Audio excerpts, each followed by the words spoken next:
I have an important message for a select few. That's not all of you. This is for a select few of you guys that are listening or watching this. It's for trade business owners that have been around for a while. They understand the frustrations of marketing and being in control or not being in control. Guys, it's 2021 and many of you are marketing yourselves like it's the year 2000. Off the back of a global pandemic, we've seen huge shifts in the market with people turning to service providers they know, like and trust. There's never been a better time to establish the tools and frameworks in your business to take advantage of these things. These things that will serve you not only now, but serve the business ongoing. Over at Tradie Web Guys, we've recently launched the Elevation Program. It equips businesses with the tools and the programs required to successfully market themselves. It gives you tools to re-engage with your past and present clients whilst nurturing potential clients. It creates assets in your company's name with no proprietary licenses. You own these things 100%. It gives your business a huge head start on the search engines with advanced SEO, and it collates all of the programs and all the services you need into one neat little bundle, including things like web development, website management, email marketing, SEO, Google Ads, loads of different softwares, strategy, support, and a bunch of other things. After going through this program, you'll have all the tools you need to market your business ongoing. You'll have a huge head start in your marketing, and you'll also have a CRM so you can continue to build your database whilst engaging your current customers and re-engaging those customers that you've essentially forgotten about. Marketing tools that you need, and they'll all be in your control. You don't owe anyone anything. You'll be able to dial it up and down essentially as you see fit. So why is this an important time to talk about this? Guys, it's important to know a lot about a little and a little about a lot. Meaning, you want to be in control. You want to know enough to be dangerous. I'm not trying to give you more work here. Essentially, we'll set everything up for you, teach you the basics, and then it's all yours. It's complete transparency. You'll never grow a business past a certain point without marketing. Word of mouth will only ever get you so far. We've spoken about it on the podcast a load of times. At some stage, you need to invest in these things. This is the simplest and most affordable way to do it. For more information, head across to tradiewebguys.com.au/elevation, fill in the form, and let's make 2021 the year that you took control. Today's podcast has been proudly brought to you by Tradie Web Guys. Tradie Web Guys work with tradespeople only on their websites and marketing solutions to help them stand out from their competition. Everything from web design through to SEO, search engine marketing, content creation, you name it, guys. It is a customized solution for trade-based organizations, and it's fantastic. Head across to tradiewebguys.com.au/apply, fill in the form, and let's have a conversation. Giving tradies and contractors around the globe the tools to run a modern business. You're listening to Toolbox Talks from the Site Shed. Now here's your host, Matt Jones.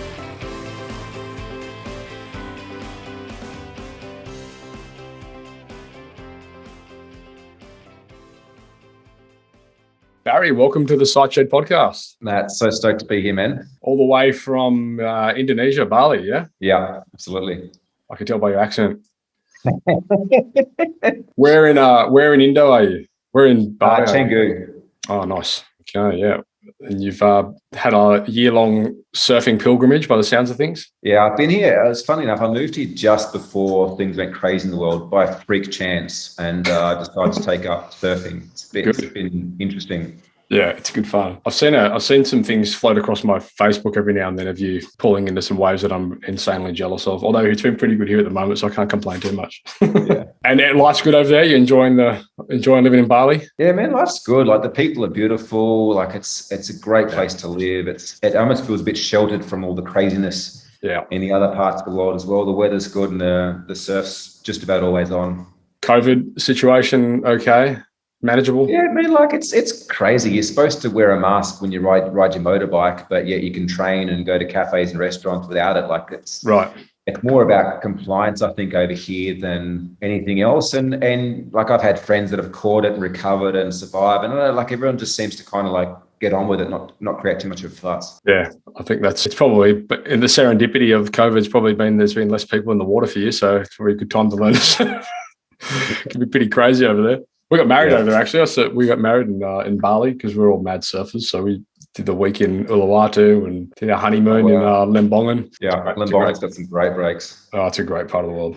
Love it. Look forward to getting back there hopefully soon. Anyway, we're not here today to talk about surfing, sadly, but we are here to talk about how to build a profitable business that runs without you, and you're here representing tradiebusinessschool.com. So thank you for your time today, pulling you out of the surf. Yeah, happy to be here. Now, I was just saying offline, it's strange that we've never actually bumped into each other before, but a mutual colleague of ours, I suppose, introduced me to your book, and I read the book, which is called The Path to Freedom. So for you guys out there that haven't yet seen this, there'll be Amazon links within the show notes. Go ahead and check it out. But I love the book, man. It was a great read. And I think, the one thing I really loved about it, there's probably not a lot like most books, I suppose, that I read today, like there wasn't anything in there that was supremely unique, but it was a beautiful collation of all these important little business modules, which I just found was so useful because it was all just brought together in this perfect little bundle. Loved it. It's great. And so are these all things that I suppose you guys are pretty adamant on in the coaching space with your clients and so on and so forth, things you've learned over the years? I guess, I've been in business for a bit over 18 years now, and I originally had a kitchen and bathroom renovation company. And 7 years in, we'd hit a few $1 million in turnover. I had no freaking idea what I was doing. I had 14 odd staff and 4 contractors. I'd met a woman along the way and had a couple of kids. And I remember waking up one day just in so much pain, like realizing that I didn't have a business. I had this job. It was a prison sentence. Like I couldn't even go to the shop and get lunch without my phone ringing off the hook. And I think that that's quite common for a lot of tradies, especially the tradies that we speak to and work with as well. Totally. And I just wondered how I'd got it so wrong, but I wasn't educated about business. I wasn't educated on how to build leverage into things, how to build systems and processes. And ultimately, my partner left me. She took the kids and moved to the other side of Australia. And I was left with this creation that was a multi-million-dollar job, a shitload of stress, and feeling like there was no way out. And I certainly never thought that, 8 or 9 years later, I would have multiple companies that are doing big numbers and don't require me to be there. Like life's been a very interesting journey, but it's because of what I went through. I think in many ways it enabled me with the knowledge and understanding to now help people not have to go through those same things. Yeah, perfect. Love it. And there's so much truth in that whole, that whole situation where as tradespeople, you're brought up, learning your trade and whatever. And then you think, I'm just going to go out there and run a business and all be sweet and merry because I'm good at doing what I do. And you just, at no point are you ever really taught any of that, which I suppose is why I have a podcast, why you have coaching businesses, and why people were out. To be fair, we're kind of preaching to the choir here. There's people that are listening to this podcast are people that are actually invested in growth and wanting to improve their businesses. But from my experience going through that all the years ago as an apprentice and whatever, like you're never really exposed to all these things that you learn post going into business that you really should be learning pre. And I guess too, like, I don't know about you, but a lot of the people that I worked for in my trade, the business owner was stuck in the business themselves. Sure. So I didn't even have that role model just to even learn off, even if I had the awareness of wanting to learn in the first place. And so I went out on my own. I was kind of trotting the same footsteps of, working my ass off like my dad, then stuck in the business like my role models before me, because I just didn't know there was another way. Sure. Yeah. So you've, in the book, you speak about some core principles, and I suppose we're going to dive into some of those today. I know it's one of those, it's like a dream for a lot of listeners out there, trades or not. I would imagine I only really speak with trade businesses, but that whole idea of having a business that runs without you. And I know we've had a couple of guests on the show over the years who have successfully done it. Like a colleague of mine, Darren, lives on the Northern Beaches. He spent the years traveling the world while his team was, again, actually they're a kitchen cabinetry business on the Northern Beaches, but he did it really well, again, through systems and, processes and good management, all that kind of thing. But I think for so many people, it just seems like such a far out dream, the reality of it is so far from conceptual. I'm hoping we can break some of that down in this conversation today. And as I said, again, offline, I think there's probably an opportunity here for us to perhaps dive a little bit deeper into some of these topics that we're going to cover today. So if any of you listeners or viewers out there want to get more granular on anything that Barry's speaking about today, let us know. We're already toying with the idea of running a little mini series off the back of this. So you let us know what you want to hear more on, and we'll delve into it for sure. So Barry, where do we start? I guess there's a couple of things that I want to share to kind of lay the foundation. The first thing is that I honestly believe we never have business problems. We have personal problems that get expressed through our business. and this is kind of how I found the coaching industry in the first place. I started coaching people around, mindset issues, right? Self-worth, sexual abuse, like phobias, anxiety and stuff. I never thought I'd be a business coach because I had failed in business. Right. And this strange thing happened where a year later, I realized all my clients are business owners and their businesses were growing since working with me. And I thought, this is really weird. How are the businesses growing when I'm not coaching them on business? I'm just coaching them on their own mindset. And so when I see time and time again, people that attract crappy staff or their perception of crappy staff, or they have cash flow issues, or they have clients that don't pay on time, there's these common patterns that aren't existing in all business owners. Right. So the first thing I want to kind of share is we never have business problems. We have personal problems that get expressed through our businesses. So this is why I think number one, more than anything, we need to work on ourselves first and our mindset and our beliefs before we start working on systems and processes and hiring the right team. And that journey to me never really kind of ends, because again, like, what's enabled your friend to travel the world and have a business that works without him, sure, is the systems and processes. But I've also met a lot of people that have had systems and processes in place and still been stuck in their business because they haven't upgraded their mindset. They haven't upgraded their identity. Sure. And so the easy part is actually putting the systems and processes in place. The hard part is you stepping back, letting go of control, and allowing your team to step up and even make mistakes and that to be okay. Yeah, it's interesting. I've actually, only last week we recorded a little 2-part series on mindset specifically. After 300 episodes, I've never done until last week any episodes specifically on mindset. I couldn't believe it. I was looking through the thing and I was like, how is this even possible? But yeah, sure enough. It's funny as well, like you speak to so many, coaches who basically say, well, the people have to be coachable. They have to be in the right mindset, the right frame of mind in order to take on the information. Like so often they could on paper look like this amazing potential customer, client. And the reality is they're just so far detached and so like their mindset's in such a wrong space, they're completely unteachable. I'm sure you see that more than anyone or have done. There could be two things, Matt. One is they could be unteachable, or the other one is they could actually just be so overwhelmed that they're not, that they have no bandwidth to take on any more information. Yeah. And that's where sometimes coaches can see that person is like uncoachable, where the reality is they're just so freaking overwhelmed. They haven't got bandwidth to take on any more information. Yeah. I mean, I'd be lying if I said I haven't been in that situation before, I mean, it's evident even in things like reading books. Like sometimes you can go back and reread a book and it's like you've read a completely different book because you just haven't been in a situation to take on the information. It's almost a prophecy. So true. So when we're talking about mindset then, how do we attack this? How do we approach it? What's the go?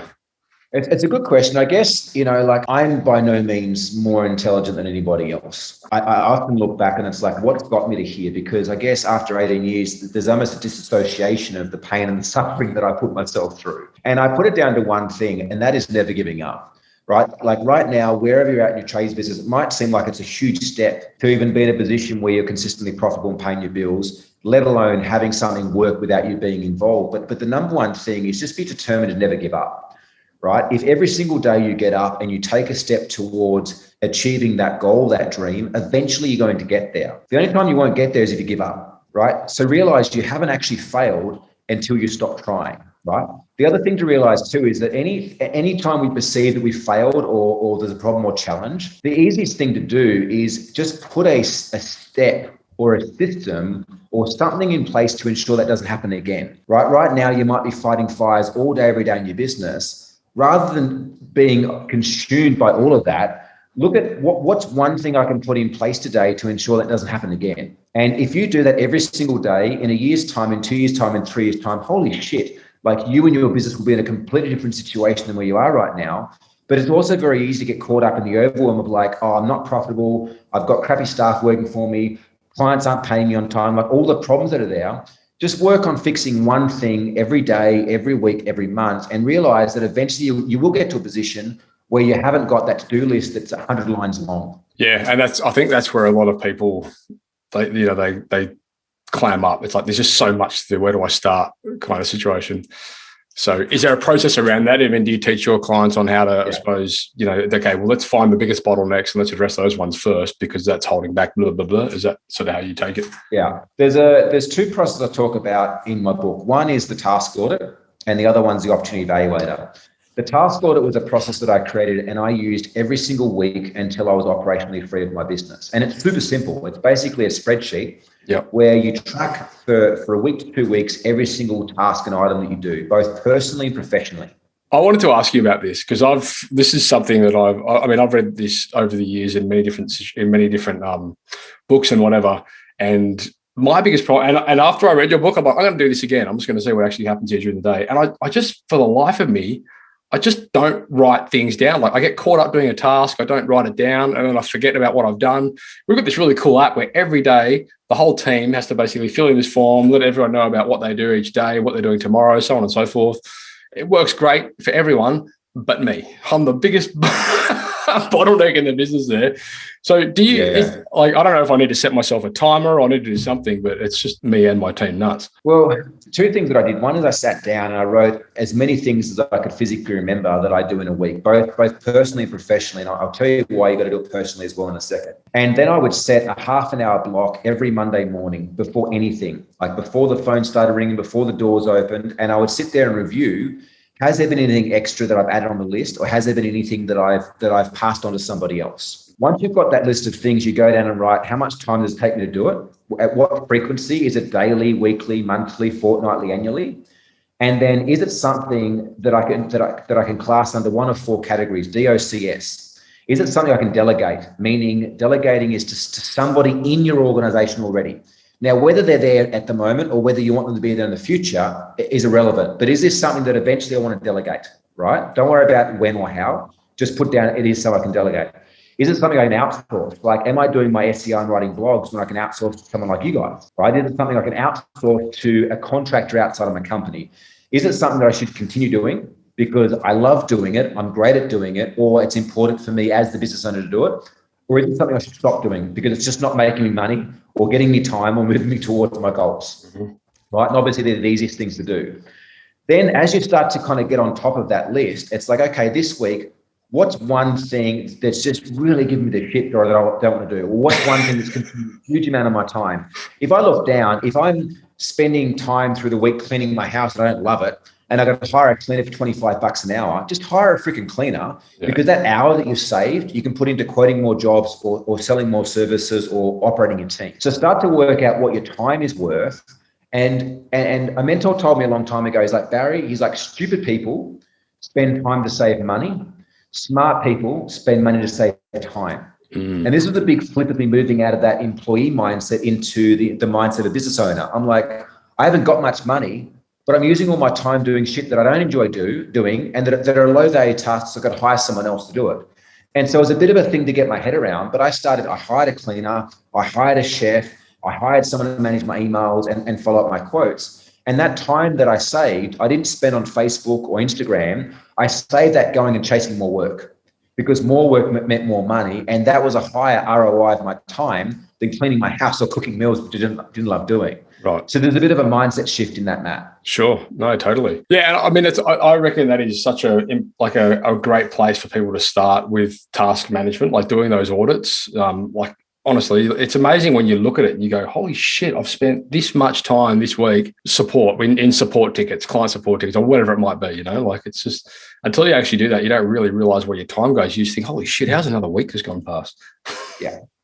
And I guess a couple of things. Number one, like it seems too good to be true or too easy, but to be honest, often this is what most business owners make the mistake is that they complicate things way too much. Totally. Business is actually not that difficult. Yeah. Right. We make it difficult. Second is have the discipline to do it every week. Like make this the most important thing in your business, because at the end of the day, aren't you expecting your guys to do timesheets? Yeah. To know how much to bill on jobs, to know how much to pay them. So do this to yourself, but for the purpose of not making more money or paying yourself more, but creating a better, more robust and more profitable business. Yeah, there's so much to be said for simplicity. And I think and I am like the most guilty person in the world for overcomplicating things like, oh, look, a new piece of technology. And you know what? I got to give you some credit actually, because after reading the book, like we've got, loads of SOPs and they all live in this platform and everything. And over the last few months, we've I've noticed that there's been some bottlenecks with how accessible they are. Well, not, I mean, they're completely accessible. They're all cloud-based, but like just being able to find certain things and certain procedures. And after reading your book, I've made the decision to go back to just putting everything into Google, which we used to do, have everything just in simple Google Docs just to make it nice and easy. And so that's happening right now. We've got the team building them all out, taking them all across into Google Docs so we can remove one application, which we essentially don't really need. And although it looks bright and shiny and looks cute, it's kind of creating more headaches than good, you know. I guess that's where the systems come in. Like if you read the task audit process in the book, like that's the foundation to then start to systemize your business. And where I got stuck for many years in my trades business is I thought that I had to be the one that systemized it. And it's like, as the visionary, the entrepreneur, you're more big picture. It's harder for you to get stuck in the weeds and do the detailed work. And you're the worst person to systemize your business. Yeah, sure. Because either A, you're going to overcomplicate it, or B, you're going to miss steps out because you just don't realize you're doing them because you've done it for so long. Yeah. So I teach a way in the book so simplistically to where you actually hire people before you systemize their role. You train them, and as you train them, they systemize their role for you. But you've created a framework around how they systemize it. And this is how I've built multiple businesses without being involved and hiring great talent, because I've just got a very simplistic system that freaking works. Yeah, that's it. And there's so much to be said for involving your team in that process. Like if you want to get somebody to follow a process, have them invest in it and have them create it or whatever. Because if it's just you giving them a SOP, it's like another order, you know. Whereas if they've invested into it, especially for the guys out in the field there, we notice this a lot with the guys on site. You know, I say to them, you know, why is this falling over, or why are you having issues with this? Oh, because of, you know, blah, blah, blah, this part of the process. I'm like, well, why don't you're sitting in an office telling them how to do something they're out there doing every day. Like get them to come up with how to do it better. They're the ones doing more of it. But that requires that shift we spoke about at the beginning, Matt, which is letting go of that control. Like one of the key attributes of entrepreneurship and what gets us out of or through startup stage is being in control, right, and hustling. But that also becomes the biggest bottleneck to move into scaling phase, where you kind of start, you know, tipping over the $750K to $1 million mark. Is if you're controlling too much, you're going to build a team that relies upon you rather than what I call entrepreneurs, which are entrepreneurs in an organization. Sure. You know, staff members that think for themselves, that create their own systems, that solve problems and don't need you to be over their back micromanaging them. Sure. Yeah, no, that makes sense. Yeah, I guess that is a tough thing when you've always done something a certain way and you've grown your business perhaps really quickly to that point. And like you say, this is things you don't really know, but if you haven't done it, you don't know, right? So you get to a point where you've always done it a certain way to get where you are, and it's worked really well. And now to get to the next stage, you're telling me we've got to basically reinvent everything, and you kind of do. Otherwise, you get the same result. Honestly, I kept repeating the same mistakes over and over. Like I reckon I failed more than most because I wasn't super smart in my approach to business. And I guess that's what got me to the methodology we've now taught, you know, thousands of business owners and trades and contractors in my book. And also too, one thing you would have found is it's not just ideas, Matt. Like each chapter, I've then written a process of how to implement that chapter. Yeah. Like I couldn't have made it any easier. And I wrote the book for me like 10 years ago in business, that knew I had to put these things in place. But every book kind of gave me the why and the what, but not how I go about doing it. Yeah, no, that is actually brilliant. I should have brought that up. Barry does give you guys, after every chapter, a practical how-to on what you should be doing for that specific chapter. So it's essentially, it's kind of like a blueprint, right? Yeah. And the cool thing is, like, we've had clients that have bought 10 books and given one to each their staff. And every month they focus on a chapter and their staff go and implement that chapter. Sure. Right. That's the cool thing about it as well. Like, you're there to work with your staff. Like gone are the days of this hierarchy where you sit at the top and have all these people underneath you. Like, no, like, people want to be involved in building and creating something together. They want to belong. Yeah, exactly right. And to be fair, it's never going to grow without them. So why not get them involved? Absolutely. What's next? I guess one thing just to finish off the task audit is right now your business is going to want one of two things or both, and that's more money or more time. Like, you as a business owner, you're going to want better cash flow, more money, or more time, or maybe you want both. So when you go through the task audit process, start to prioritize the things that you delegate or outsource based on, do I need to free up time or do I need to make more money? And that's where your focus should go. Like, I think for that specific task, Barry? What's that? Is that for the specific task that you've jotted down? Is that what you? each one Well, think about it at the moment, it's like, oh, I've got no time. It's like, okay, look for the task that consumes the most amount of time and invest in passing that across. Or, I haven't got much money, so where do I need to focus more of my time? Maybe it's on sales and marketing or quoting. So is that me doing more quotes and follow-ups? Or is that me hiring maybe a virtual assistant that can follow up those quotes for me? Sure. In trades business, and I'm sure you can relate, Matt, I remember for me, it was a very lumpy cycle because I had no work, so I'd go and quote a lot of work. Then all of a sudden I'd generate a lot of work, so I'd go and do it all. And then work would run out because I'd stop quoting and doing sales again. Mate, we're switching between those roles and those hats. We get it more than anyone. It's people coming to us when they need work instead of when they've got work and they should be marketing in order to sustain it, So, yeah. I think the other thing too, like there's a reason that I set the chapters up in the way that I did. Like I left mindset to the end and I started with vision. And I've had a lot of people question me on interviews, like, why have you started with vision?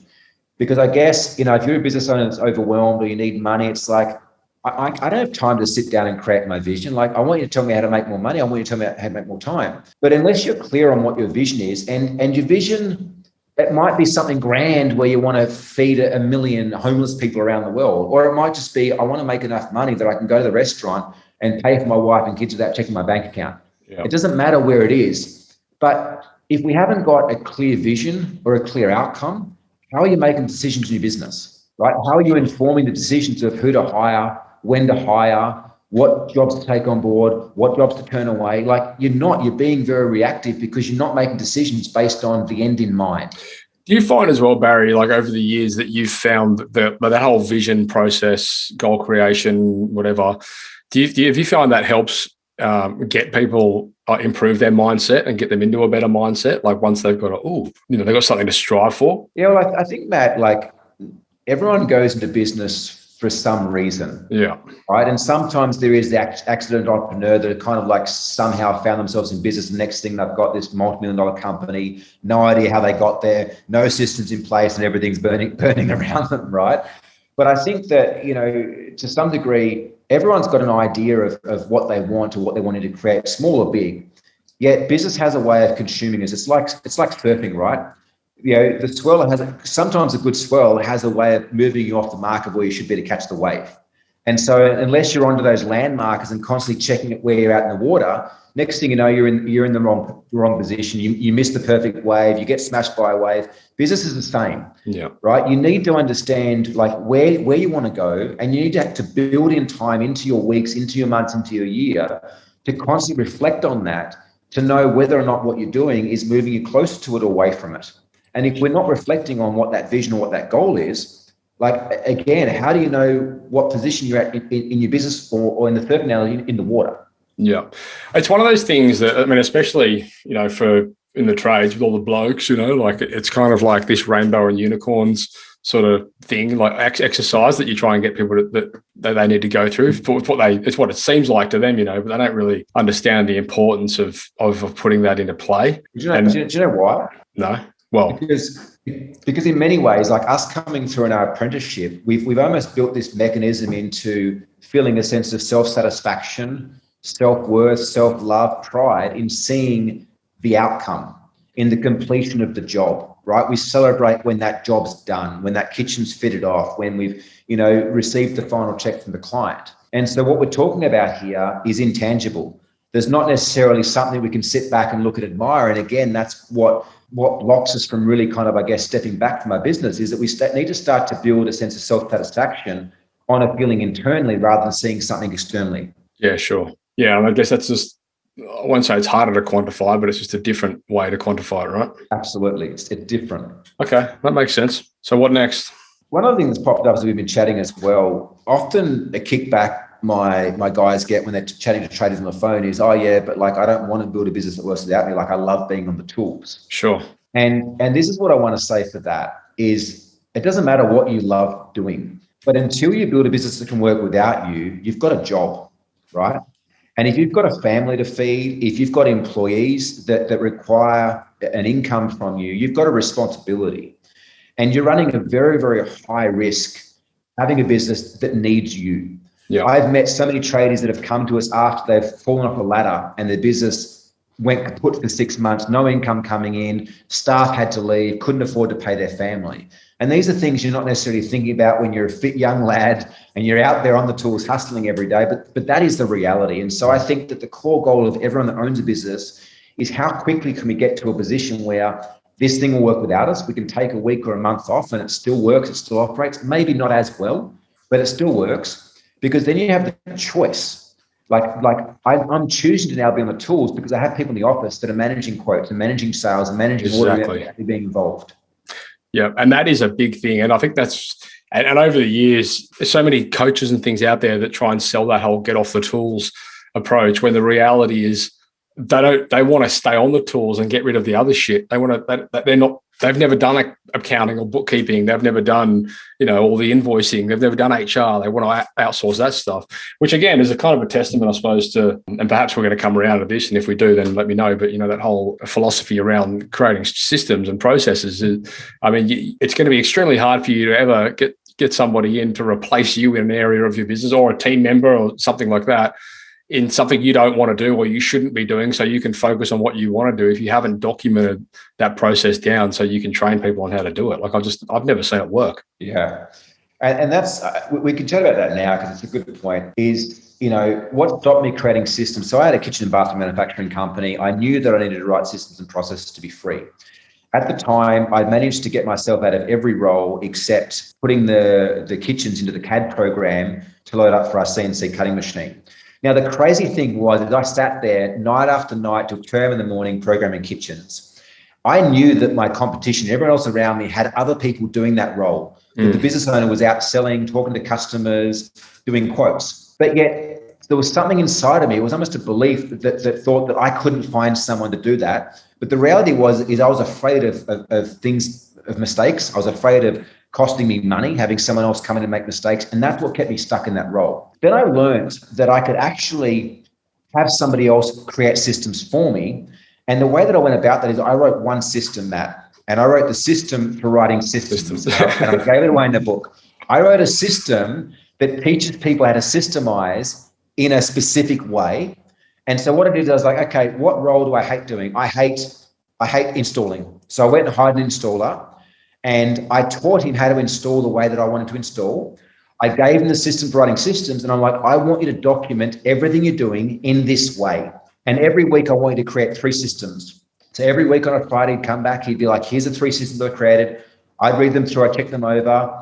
I would number them, I'd put them in a document registry, and I'd save them in Google Drive. And that was how I started freeing myself role after role after role without me writing systems. Right now, my company has hundreds of systems, and there's maybe 10 to 15 that I wrote personally. Sure. Yeah. And do you find as well, it's one of those, as important as it is to write systems, and one thing I do say I've used over the years, which has made a huge difference, and credit to Dave Jennings from Systemology for introducing me to the concept of flow charting, like workflows, and I know you're big on that as well. And I know that's made a big difference, because over the years, and to be honest, this is kind of one of the problems what we're having with our SOPs at the moment. We've got so many of them, and they're not specifically tying into a specific workflow. So people are like, oh, this has been documented, but I don't know where it fits, and I don't know at what point I'd have to access it. So they're struggling to find it, even though it's in the asset register. But that whole workflow, I think is extremely powerful, because you don't actually need to, very, very rarely anyway, we find that we need to create like a detailed SOP on every single step of that workflow. It's very often just a handful, Yeah, well, this is where there's 2 approaches for me, and I know Dave, and done a lot of work with Dave personally as well. For me, the approach that I took was first going down the task order and just getting things off my plate, because I was overwhelmed. Like, I couldn't think about writing a flowchart for our marketing and sales process, right? Because to me, that felt like too big of a chunk. I just wanted to pass on some tasks around, hey, here's how you order products, here's how you deliver a job to site, et cetera, et cetera. But it was once I started getting time that I was like, okay, like I need these to fit into a box. I need them to be easier to understand. And so I broke my business down into kind of key components: marketing and sales, fulfillment, people and processes like HR, finance, and then like strategy and management.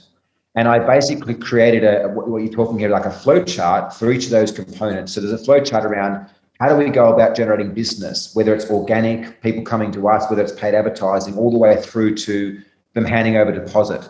Then once the deposit's paid, what's the journey that thing goes on from a deposit through to a completion of an order? Yeah. Then what's the journey that goes on through getting paid completely for that and paying our invoices? And then what's the journey around how we hire and manage staff? And so that's where the flowcharts came into it. And we started linking the individual how-to documents to key components of those flowcharts, which I found visually were a lot more easy for my staff to understand. Totally. Yeah, no, I'm completely with you. It just puts it all into sort of a better, different perspective, you know. And I think as well that whole, like the flowchart side of things. I mean, so what are you saying? So obviously, you like you said, you separated the business into departments, which is cool. I think that's pretty common practice. And then when you take the departments, have you got like one flowchart per department, or have you got multiple potentially? No. Generally, we have one per department. So the way I speak about in the book is when you start to systemize, the main decision you've got to make is like, what buckets am I putting these systems under? And the general one that we use, like we've coached a lot of businesses now, we focus pretty heavily on trades and contractors, but generally I look at the buckets being marketing, sales, delivery or fulfillment, right? Installation, people and performance, HR, finance, and then what I call is heart, which under heart is basically overall business operations, business management, leadership, strategy, goals, things like that. So kind of like and everything else on a higher level. And so the reason that we decide those before we start systemizing is then on Google Drive, you set up a bucket for each. Mm-hmm. And so as your team starts to create systems or how-tos or processes in the beginning, they just start dumping them under those buckets. And they also get stored into like a document registry. Yeah. Now, the reason I do that first is again, Matt, like we work with a lot of trades and contractors that are just too overwhelmed. They haven't got time to step back and really think through the steps of a journey that a client takes through marketing or sales. Sure. And often too, they try to systemize too early when the business is still infinite. Like that process changes and grows. Like I often recommend that you don't systemize anything other than how you get leads and how you make sales under $500,000. Sure. Because everything else changes. Over $500,000, you should have your systems put in place for how you generate leads or deal with incoming prospects and how you sell. After that $500,000, you should then start to systemize money and fulfillment, like management of those jobs, because that often changes a lot until after $500,000 in revenue. And then you start to notice that there's kind of like what you'd say is your proven process of how you then go and deliver those jobs. Yeah. No, that makes sense. I think you're right. I've definitely been guilty of putting processes in place too early, which just become redundant. They just change. Yeah, they just change. Like with snap of a finger. Oh, we've got this now done. That process is dead.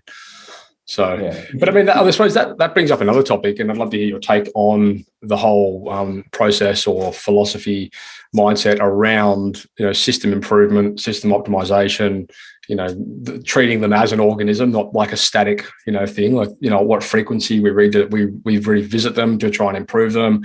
Do we address this through meetings? Who are we involved in that process? So on and so forth. Yeah.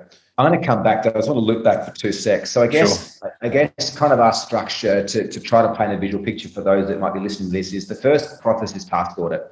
Like you need to understand what you're doing, where you're investing your time. Yeah. Then that will give you some indication of like, what things do I want to pass to someone else in my organization or pass to someone out of my organization? As you start to pass those things across, you've got your system for writing systems, which is in my book, template. You start to train people and you instruct them, and as you train them, they're to create the systems for it. They start to get stored under the buckets, right? Which will give you an immediate relief and breath of fresh air and some time back in the business. Then you can start to step back and go, cool, how can I improve how we attract clients, or how can I improve how we make sales? That's where the flowcharts start to come into it. Okay. Now, this part around, can you speak about constant never-ending improvement? For my organization, it comes through 2 realms. One is that if we ever have a problem, like any problem whatsoever, like, I don't know, we get a complaint, something doesn't happen, something's overlooked, the very first question that my GM asks is, was the process followed, right?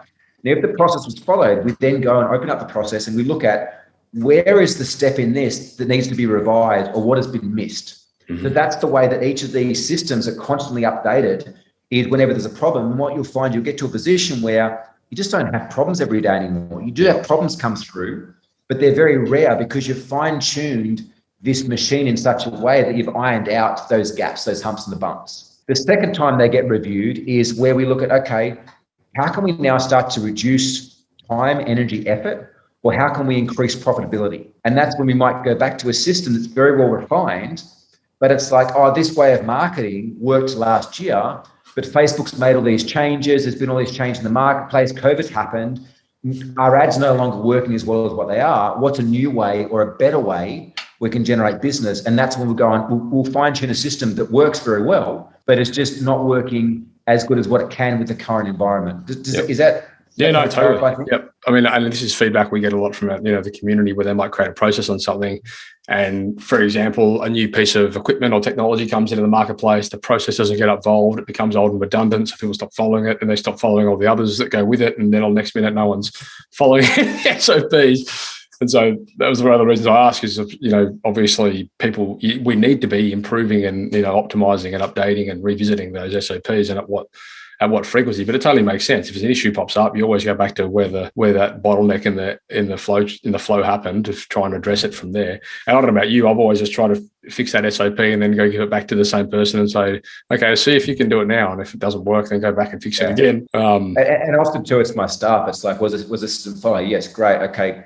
let me know where the gap is and what your suggestions are. Again, like I'm or maybe my GM's like not wanting to take this off them to fix it, because again, that then keeps me stuck in the business. The way that I have multiple businesses that are working without me showing up, without me being involved, is that the team are empowered in the structure that I've made. Now, if you're listening to this right now, you might be overwhelmed going, shit, like this is so much to take on board. But again, that's why I've laid things out as simply as possible in the book, because what happens is as you start to put these things in place, you build a feedback loop into them. It's like the task audit. It's not just something you do once, you then schedule it weekly. Sure. And you start to put habits around that. We have, or my businesses have a weekly team meeting called a week's meeting, the wildly important goals meeting. And again, I speak about that in the team section. There's an agenda in the team section, how we do it.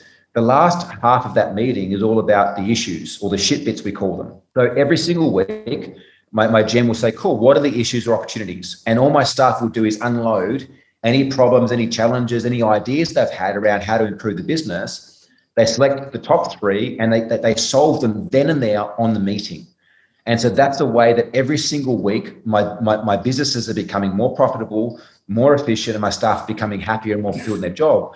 Because again, we have this feedback loop of fixing issues, whereas most people, they fix them or they try to fix them and they hit them in the face, or when they hit them in the face, they push them away because there's just so much going on. Yeah. And so when that happens, when they make these improvements or whatever, is it up to them to go and implement them? Or have you got like somebody, like Dave calls the systemologist, have you got somebody in the business that's their job? Well, so there's three aspects. There's accountability, there's responsibility of the two main parts of a system.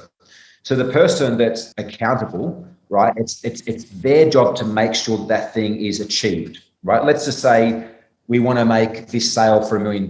They're accountable to get it across the line. But there might be several team members that are responsible for projects or subtasks under that accountability. Right. So the systems are the same. So we have managers that oversee marketing, sales, et cetera. It's their responsibility to make sure that job, that deliverability of the KPIs in their area are done. But there's team members that are responsible. So when we go through the issues list on a meeting, it will get assigned to somebody to get signed off on. So Matt, you might say, oh, hey, there's an issue with X, Y, Z. It's like, okay, who wants to take that on board? Right, John, it's up to you. So next week, when we come back around, we open up last meeting's issues before we bring up new issues. And it's like, okay, John, was that done? Yes, great, tick it off. If not, why not? Right, but there's always a follow back up at that meeting to make sure that it's been done and ticked off. Sure. And if it's not done, it's like, why wasn't it done? Where are you stuck? What do you need? Who needs to help you in that? Sure. Yeah. Yep. No, that makes sense. And the most important thing is that there always needs to be a single point of accountability, one person. Yeah. Right? To champion it. Absolutely. Is that always the same person, or will that depend on the task? Yeah. Okay. Depending on the task, depending on the role, depending on the department. Sure. If you're a sole trader, yes, it's going to be the one person for a while if you've got a small team.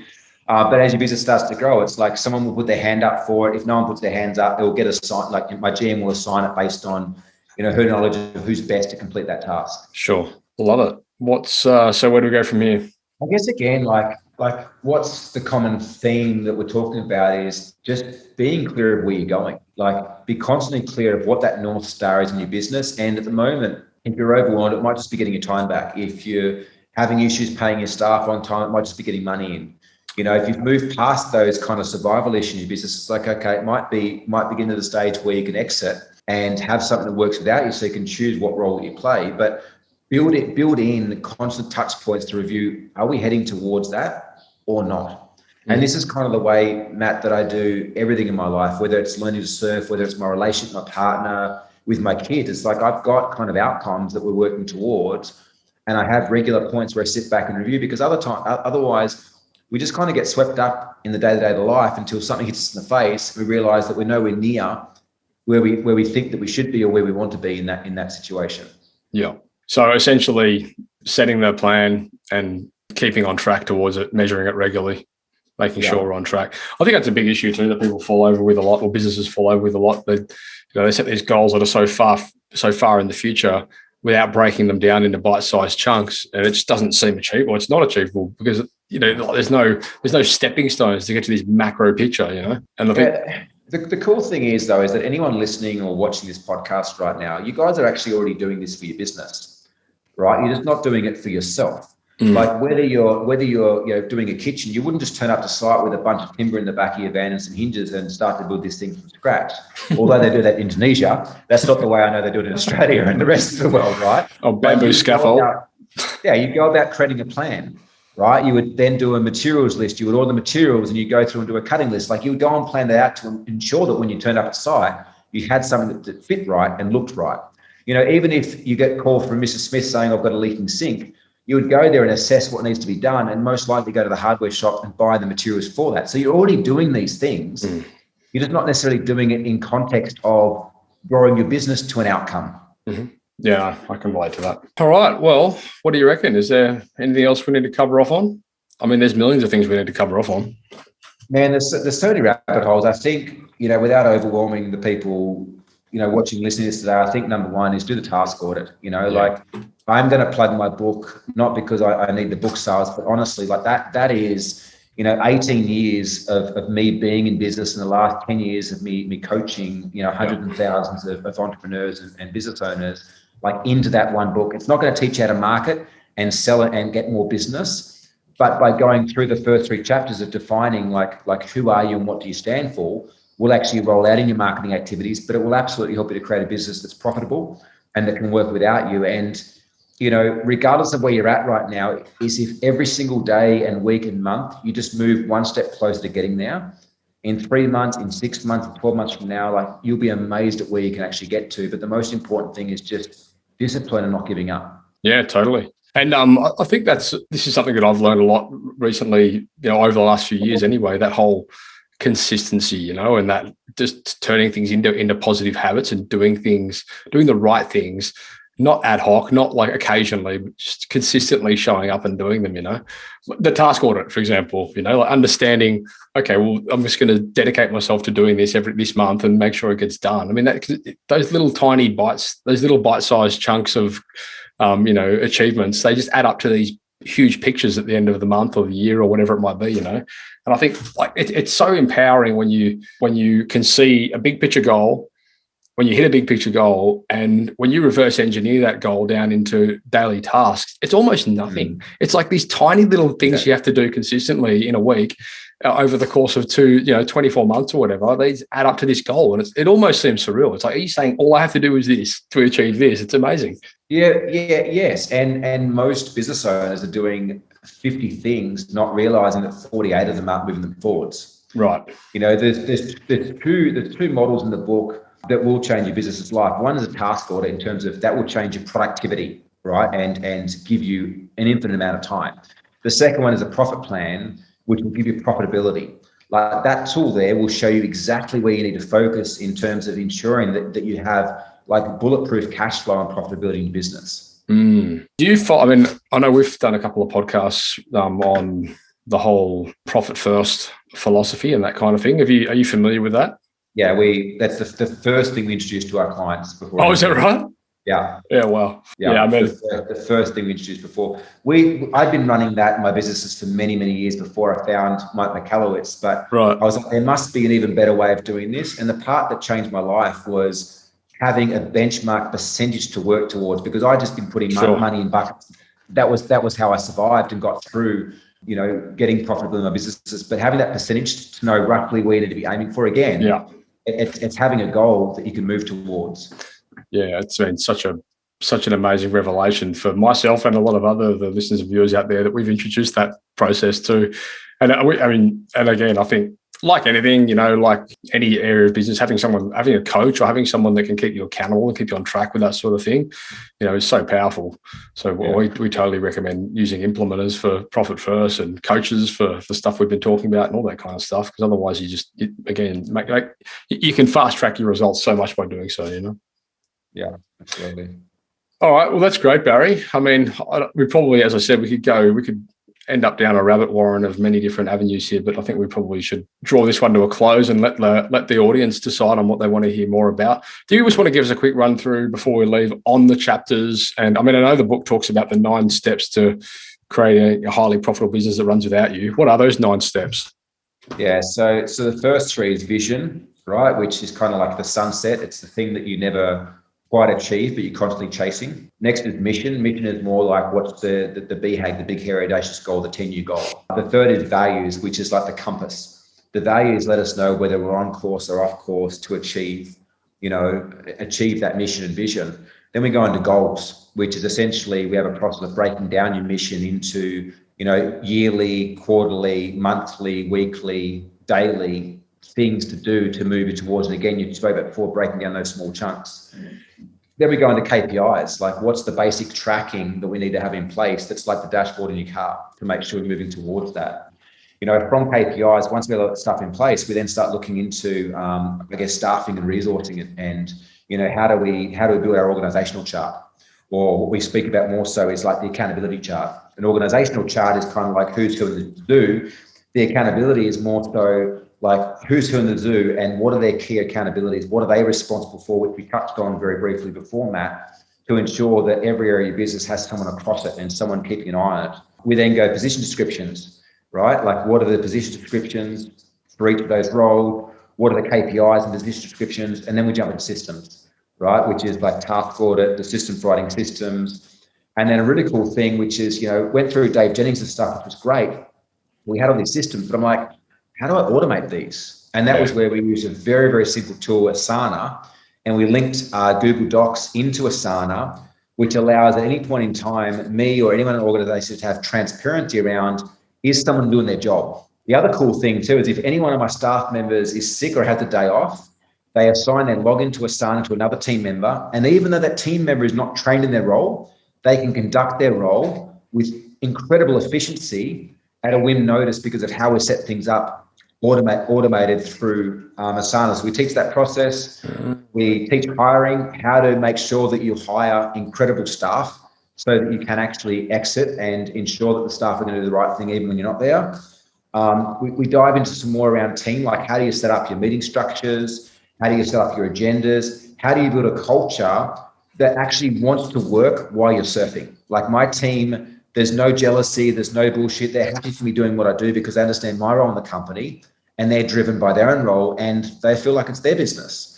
And then towards the end, we go into mindset, which is like, these things in place are great, but how do we constantly up-level our mindset and our identity so that we can actually step back, we can let go of control, we can really step into more of our full potential in the organization before finishing on kind of like what I believe is our responsibility as entrepreneurs. Like what responsibility do we have as entrepreneurs as opposed to just being an employee in somebody's business? Is that 9? That felt like about 15. 9 is the core ones. So 9 is going from basically going from vision all the way through to systemization. The team aspect is kind of like bonus. Yeah, like sure. Now we have these things in place. How do we put petrol on the fire and get things to really move into a strong position?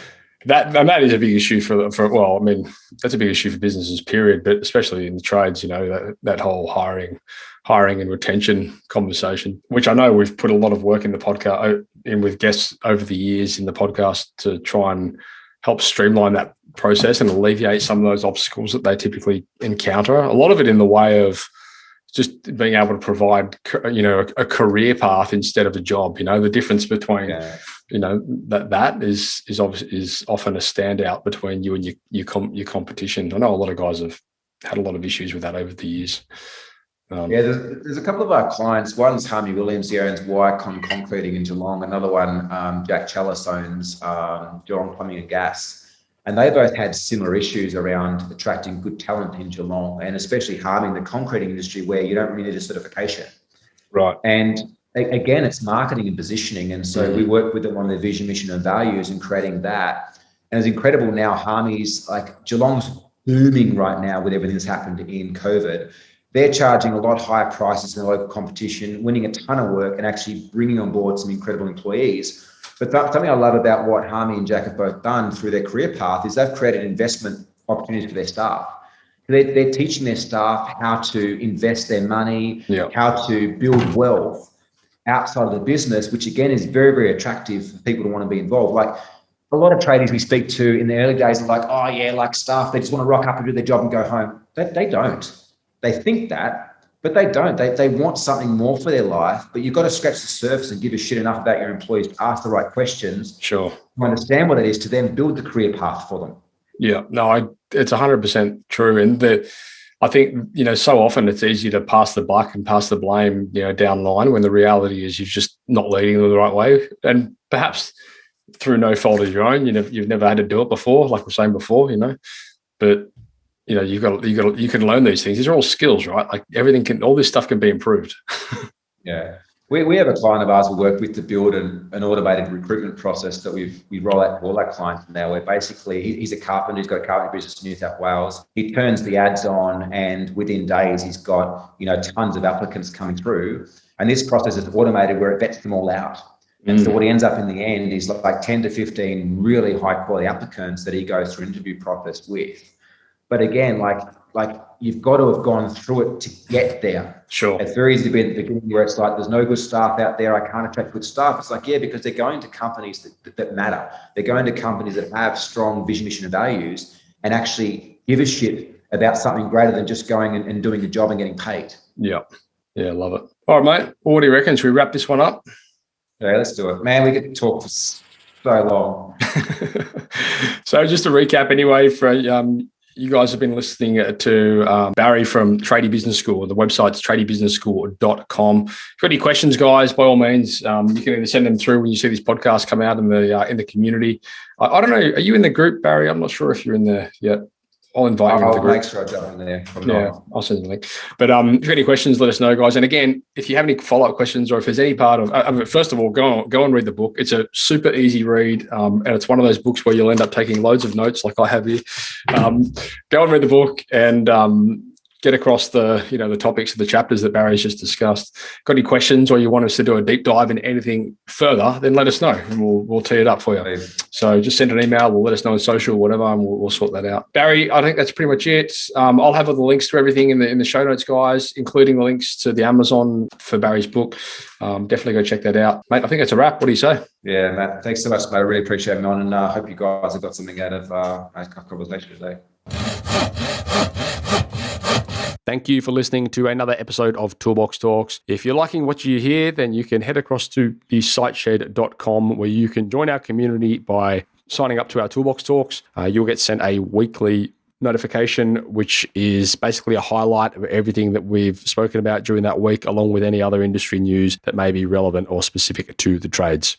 If you're enjoying the show, you can head across to iTunes, Stitcher, or SoundCloud, where you can leave us a review. That would be fantastic, and all the reviews get read out in the show. Likewise, if you have any friends or colleagues that you think would benefit from this show and the episodes that we create, then please go ahead and share it with them.